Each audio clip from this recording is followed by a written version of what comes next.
ಸಂಬಂಧಪಟ್ಟ ನಿರಂತರವಾಗಿ ಅಧ್ಯಕ್ಷರು ಎಲ್ಲ ಜಿಲ್ಲೆಗಳಲ್ಲಿ ಪಕ್ಷದ ಸಂಘಟನೆ, ಪಕ್ಷದ ಕಾರ್ಯಕ್ರಮಗಳ ಬಗ್ಗೆ ಅವರು ನಿರಂತರವಾಗಿ ಸಭೆಗಳನ್ನ ಮಾಡ್ತಾ ಇದ್ದಾರೆ.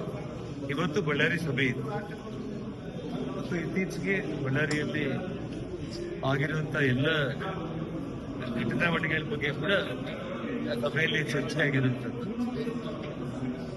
ಇದೇ ತಿಂಗಳು 17ನೇ ತಾರೀಕು ಬಳ್ಳಾರಿಯಲ್ಲಿ ಒಂದು ದೊಡ್ಡ ಮಟ್ಟದ ಪ್ರತಿಭಟನಾ ರ್ಯಾಲಿ ಮತ್ತು ಅದರೊಟ್ಟಿಗೆ ಈ ಪಾದಯಾತ್ರೆ ವಿಚಾರಗಳೆಲ್ಲವುದರ ಬಗ್ಗೆ ಸೇರಿ ನಾಳೆ ನಾಡಿದ್ರಲ್ಲಿ ಒಂದು ಸರಿಯಾದ ಒಂದು ರೂಪುರೇಷೆಗಳನ್ನು ತಯಾರು ಮಾಡಿ ಒಂದು ನಾಳೆ ಅಥವಾ ನಾಡಿದ್ದು ಮಾಧ್ಯಮಗಳಿಗೆ ನಾನು ತಿಳಿಸ್ತೀನಿ. ಅಂದ್ರೆ ಪಾದಯಾತ್ರೆ ಮಾಡಬೇಕು ಅಂತ ಆಗಿದೆಯಾ ಸರ್? 17ನೇ ತಾರೀಕು ದಿನಾಂಕ ನಿಗದಿಯಾಗಿದೆ. ಆ ಹೋರಾಟ ಅಥವಾ ಏನು ಹೇಗೆ ಅನ್ನೋದ್ರ ಬಗ್ಗೆ ನಾಳೆ ನಾಡಿದ್ರಲ್ಲಿ ಒಂದು ಕ್ಲಿಯರ್ ಕಟ್ ಆಗಿ ಪ್ರೋಗ್ರಾಮ್ ಪ್ಲಾನ್ ಮಾಡಿ ನಾವು ನಿಮ್ಗೆ ಅದೇ ಪಾದಯಾತ್ರೆ ಮಾಡಬೇಕು ಅಂತ ನೀವು ನಿರ್ಧಾರ ಮಾಡಿದಿರಿ? ಹೌದು. ಅಂದ್ರೆ ಇವತ್ತು ರ್ಯಾಲಿ, ಪಾದಯಾತ್ರೆ ಹೇಗೆ, ಏನು, ಪ್ರತಿಭಟನಾ ಸಭೆ ಇದೆಲ್ಲವುದ್ರ ಬಗ್ಗೆ ಕೂಡ ಒಂದು 2 ದಿವಸಗಳಲ್ಲಿ ನಾಳೆ ನಾಡಿನಲ್ಲಿ ಒಂದು ತೀರ್ಮಾನ ಮಾಡಿ ಹೇಳೋದಲ್ಲ. ಎಲ್ಲಿಂದ ಎಲ್ಲಿಗೆ ಅಂತ ಸರ್ ಪಾದಯಾತ್ರೆ? ಯಾವ ರೀತಿಯಾದಂತಹ ಪಾದಯಾತ್ರೆ ಎಲ್ಲಿಂದ ಎಲ್ಲಿಗೆ ಸರ್? ಆ ಎಲ್ಲ ಪ್ರೋಗ್ರಾಮ್ ಬಗ್ಗೆ ಡೀಟೇಲ್ಡ್ ಆಗಿ ಮ್ಯಾಕ್ಸಿಮಮ್ ನಾಳೆ ಅಥವಾ ನಾಡಿನಿಂದ ನಾನು ಬಳ್ಳಾರಿ ಮಾಧ್ಯಮಗಳ ಮೂಲಕ ನಾನು ಯಾವ ರೀತಿ ಆಲೋಚನೆ ಮಾಡಿದ್ರಿ ಸರ್? ಮುಖ್ಯವಾಗಿ ಪ್ರಾಥಮಿಕ ಅಂದ್ರೆ ಒಂದು 3-4 ವಿಚಾರಗಳು ಮಾತಾಡಿದ್ದೀನಿ ನಾವು. ಆ ಎಲ್ಲದನ್ನು ಪ್ಲಾನ್ ಮಾಡ್ತಾ ಇದ್ದಾರೆ, ಕೂತ್ಕೊಂಡ್ಬಿಟ್ಟು ಎಲ್ಲ ಮಾತಾಡಿದ್ದೀನಿ. ಮತ್ತೆ ನಾಳೆ ಕೂಡ ಮಾತಾಡಿ ಅದನ್ನ ಆಲೋಚಿಸ್ಕೊಂಡು ಪಾದಯಾತ್ರೆ ಬಗ್ಗೆ ಅಧ್ಯಕ್ಷರು ಏನ್ ಹೇಳಿದ್ರು ಸರ್? ನಿಮ್ಮ ಅಧ್ಯಕ್ಷರು ಗಮನಕ್ಕೆ ತಂದಾಗ ಅವರೇನು ಹೇಳಿದರು? ಅಲ್ಲ, ಅಧ್ಯಕ್ಷರು ಇದನ್ನ ಬಹಳ ದೊಡ್ಡ ಮಟ್ಟದಲ್ಲಿ ಯಾವ ರೀತಿ ತಗೊಂಡೋಗ್ಬೇಕು ಅಂತ ಹೇಳಿ ನಮ್ಮ ಕೇಂದ್ರ ನಾಯಕರು ಕೂಡ ಈಗಾಗಲೇ ಅವರಿಗೆ ಕೆಲವೊಂದು ಸೂಚನೆಗಳನ್ನು ಕೂಡ ಕೊಟ್ಟಿದ್ದಾರೆ. ಅವರು ಮಾತಾಡ್ತಾ ಇದ್ದಾರೆ. ಇವತ್ತು ಎಲ್ಲ ವಿಷಯಗಳು ಮಾತಾಡಿದ್ದೀವಿ. ಒಂದು ಪ್ಲಾನ್ ಹೇಗಿರ್ಬೇಕನ್ನೋದನ್ನ ಇವತ್ತು ಸಂಜೆಗೆ ಅಥವಾ ನಾಳೆಗೆ ಫೈನಲ್ ಆಗುತ್ತೆ. ಅದನ್ನ ನಾನು ನಿಮ್ಗೆ ತಿಳಿಸ್ತೀನಿ. ಈಗ ಸರ್ಕಾರ ಗಟ್ಟೆಯನ್ನ ಸಿಐಡಿ ಕೊಟ್ಟಿದೆ ಸರ್. ನೋಡಿ, ಸರ್ಕಾರದ ಕಡೆಯಿಂದ ನಾವೇನ್ ನಿರೀಕ್ಷೆ ಮಾಡ್ಲಿಕ್ಕೆ ಸಾಧ್ಯ ಇದೆ?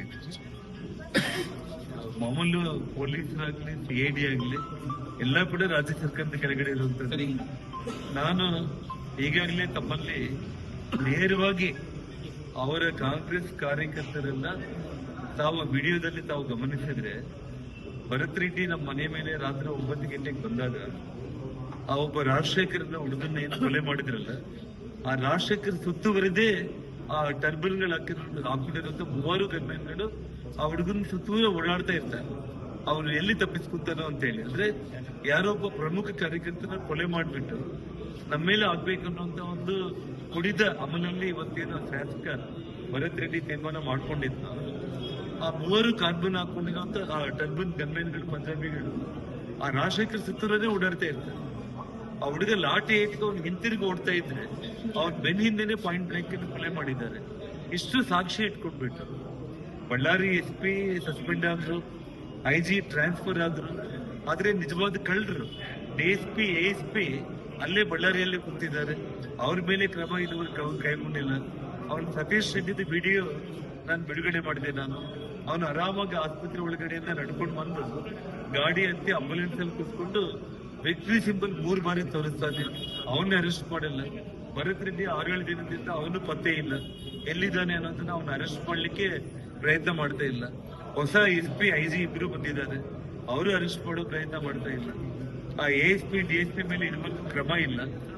ಅಂದ್ರೆ ಈ ಸರ್ಕಾರ CID ಕೊಟ್ರೆ ಏನೋ ಮೇಲೆಯಿಂದ ಬಿಟ್ಬಿಡುತ್ತೆ, ಮಾಡೇ ಬಿಡ್ತಾರೆ ಅನ್ನೋಂಥ ಪರಿಸ್ಥಿತಿ ಸಾಧ್ಯನೇ ಇಲ್ಲ.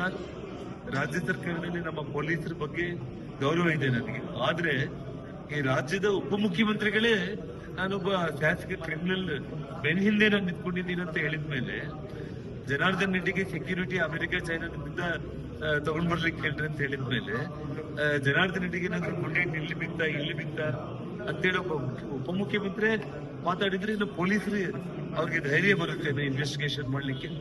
ಹಾಗಾಗಿ ಈಗಾಗಲೇ ನಮ್ಮ ಪಕ್ಷದ ಕೋರ್ ಕಮಿಟಿಯಲ್ಲಿ ನಿರ್ಧಾರಗಳನ್ನ ತಗೊಂಡು ನಮ್ಮ ಎಲ್ಲ ಪಕ್ಷದ ಹಿರಿಯರು ತಮ್ಮ ಮುಂದೆ ಬಂದು CBI ಇನ್ಕ್ವೈರಿ ಆಗ್ಲೇಬೇಕು ಅಂತ ಹೇಳಿ ಆಲ್ರೆಡಿ ಅವರು ಆಗ್ರಹ ಮಾಡಿದ್ದಾರೆ.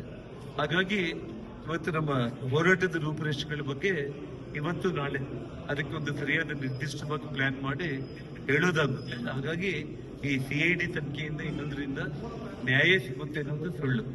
ಇವತ್ತಿಗೆ ಗಟ್ಟಿಯಾಗಿ 10 ದಿನ ಆದ್ರೂ ಕೂಡ ಆ ಕೊಲೆಗಡಿಗಳನ್ನ, ಕ್ರಿಮಿನಲ್ಸ್ಗಳನ್ನ, ಸತೀಶ್ ರೆಡ್ಡಿನ, ಭರತ್ ರೆಡ್ಡಿನ ಬಂಧನ ಮಾಡೋವರೆಗೂ ಕೂಡ ನಮ್ಮ ಹೋರಾಟ ಯಾವುದೇ ಕಾರಣಕ್ಕೂ ಕೂಡ ನಿಲ್ಲಲ್ಲ. ಇದು ಸಿಬಿಐ ಎಂಕ್ವೈರಿಗೆ ಕೊಡಲೇಬೇಕು ಅನ್ನೋ ನಮ್ಮ ಸ್ಟ್ಯಾಂಡ್ ಏನಿದೆ ಅದರಲ್ಲಿ ಬದಲೇ ಇಲ್ಲ.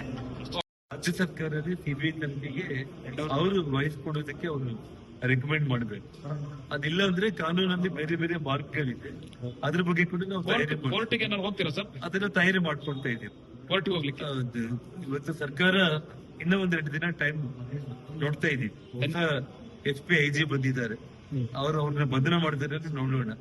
CIDಗೆ ಇವತ್ತು ವಹಿಸಿದ್ದಾರೆ.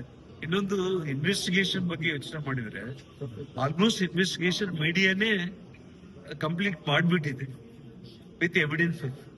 ಯಾವುದೋ 30-40 ವರ್ಷಗಳ ಹಿಂದೆ ಏನಾದ್ರೂ ಎಲ್ಲಾದ್ರೂ ಕೊಲೆ ಆಯ್ತು ಅಂದ್ರೆ ಯಾರು ನೋಡಿದ್ರು ಯಾರಿಲ್ಲ ಅನ್ನೋ ಪರಿಸ್ಥಿತಿ ಬೇರೆ. ಇವತ್ತು ನಮ್ಮ ಮನೆ ಹತ್ರ ನಡೆದಿರೋ ಪ್ರತಿಯೊಂದು ಘಟನೆ ಕೂಡ ವಿಜುವಲ್ಸ್ ಮೂಲಕ, ನಾನು ಮಾಧ್ಯಮ ಸ್ನೇಹಿತರ ಮೂಲಕ ಇಡೀ ರಾಜ್ಯಕ್ಕೆ ತೋರಿಸ್ಕೊಟ್ಟಿದ್ದೀನಿ.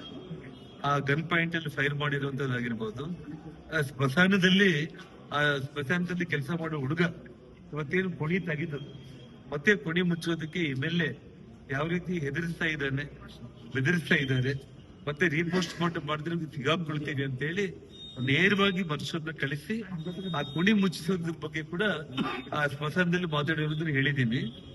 ನಾಳೆ ಬಹಳ ಗಂಭೀರವಾಗಿರುವಂತ ವಿಡಿಯೋಗಳನ್ನ ನಾನು ಬಳ್ಳಾರಿ ಮೂಲಕನೇ ಯಾಕಂದ್ರೆ ಇವಾಗ ಜಸ್ಟ್ ನನಗೆ ತಲುಪಿದೆ, ಅದನ್ನೆಲ್ಲ ಕೂಡ ಅದರಲ್ಲಿ ತುಂಬಾ ಲ್ಯಾಂಗ್ವೇಜ್ ಎಲ್ಲ ಬಹಳ ಕೆಟ್ಟದಾಗಿ ಇರುವಂತದ್ದು ಎಲ್ಲದನ್ನು ಕೂಡ ತೆಗೆದಾಕ್ಬಿಟ್ಟು ನೇರವಾಗಿ ನಮ್ಮ ಶ್ರೀರಾಮುಲವ್ರ ಬಗ್ಗೆ, ನಮ್ಮ ಬಗ್ಗೆ ಅವ್ರು ಮಾಡಿದ್ದ ಪ್ಲಾನ್ ಏನಿತ್ತಲ್ಲ ಅದ್ರ ಬಗ್ಗೆ ಅವ್ರು ಏನು ಮಾತಾಡಿದ್ರು ಮಾತುಗಳು ಅನ್ನೋದನ್ನ ವಿಜುವಲ್ಸ್ ಕೂಡ ಬಂದಿದೆ.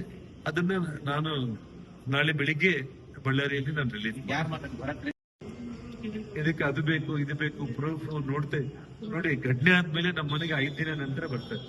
ನಾನು ಬುಲೆಟ್ಗಳನ್ನ ನನ್ನ ಮೇಲೆ ದಾಳಿ ಮಾಡಿರುವಂತ ಬುಲೆಟ್ಗಳನ್ನ ನಾನು ಮಾಧ್ಯಮಗಳ ಮೂಲಕ ನಾನು ನೇರವಾಗಿ ಸ್ಪಾಟ್ ಅಲ್ಲೇ ತೋರಿಸಿದ್ದೀನಿ. ನಾನು 5 ದಿನ ನಂತರ ಬಂದ್ಬಿಟ್ಟು ನಮ್ಮ ಮನೆಯಲ್ಲಿ ಬಾಂಬ್ ಸ್ಕ್ವಾಡ್ಗಳು, ಫೋರೆನ್ಸಿಕ್ ಅವ್ರು ಬಂದು ಅದೆಲ್ಲದ್ರ ಬಗ್ಗೆ ಕೂಡ 5 ದಿನ ಆದ್ಮೇಲೆ ಬಂದು ಅವ್ರಿಗೊಂದು 3-4 ಬುಲೆಟ್ ಸಿಗುತ್ತೆ ಮನೆ ಹತ್ರ.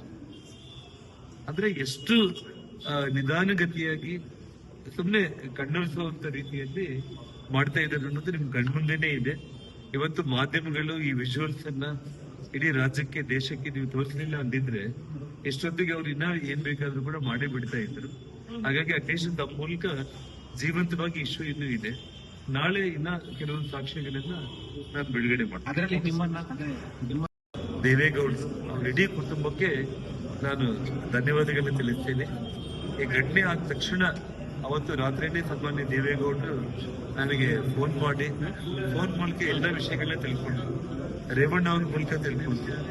ಮತ್ತು ಕುಮಾರಸ್ವಾಮಿ ಅವರು ಕೂಡ ವಿದೇಶದಿಂದ ಬಂದ ತಕ್ಷಣ ನನಗೆ 3 ಬಾರಿ ಫೋನ್ ಮಾಡಿ ನಡೆದಿರೋ ಎಲ್ಲ ಘಟನೆಗಳ ಬಗ್ಗೆ ಕೂಡ ತಿಳ್ಕೊಂಡು ಮಾರಲ್ ಆಗಿ ಪಕ್ಷದ ಜೊತೆಯಲ್ಲಿ, ನನ್ನ ಜೊತೆಯಲ್ಲಿ ನಾವಿದ್ದೇವೆ ಅಂತ ಹೇಳಿ ಅವರು ಪ್ರೆಸ್ ಮೀಟ್ ಮಾಡಿದ್ದನ್ನು ಕೂಡ ಬೆಂಗಳೂರಲ್ಲಿ ನಾನು ನೋಡಿದ್ದೇನೆ. ನಾನು